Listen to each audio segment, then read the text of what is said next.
We can also adjust the way that our animation progresses by repositioning our keyframes. We can select the middle keyframe where we've defined the position, and we can drag it left or right. If we drag our keyframe to the left, it uses fewer frames to get to the point where it hits the table, and more frames as it leaves the table. And this, of course, means that it will go fast as it approaches the table and go slowly as it leaves the table. Notice there are just a few frames now before the ball hits the table, and now there are many frames as it is leaving the table.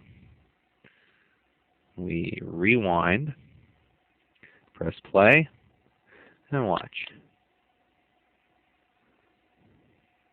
Now, it may be difficult for you to see this because of the frame rate that we have in this movie of 5 frames per second. You'll probably get a little idea. It's going very quickly as it comes towards the table, and as it moves away, it's going very slowly.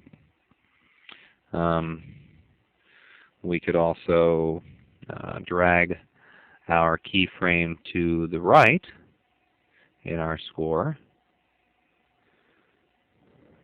Now, if we do that, it will take a long time to get to the table, and then it will very quickly leave the table because there are only a few frames between this keyframe and this keyframe, so it will cover more distance at each frame. Let's rewind and take a look to see.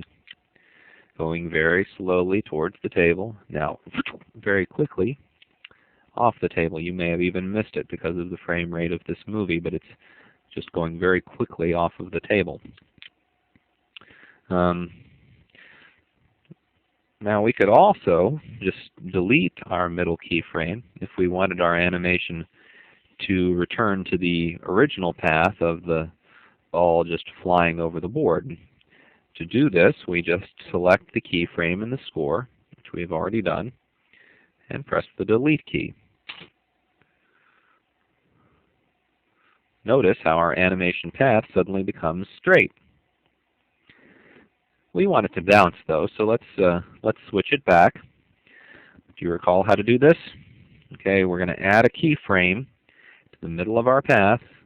These are the dots. By holding down the Alt key and dragging, we insert a keyframe at that point.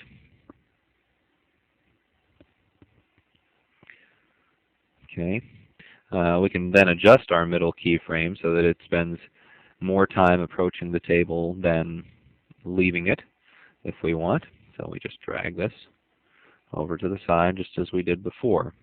So now it takes a long time to get to the table and a very short time to leave it. Now we can also, so now we just rewind and press play. Once again, it takes a long time to get to the table, and then it takes off.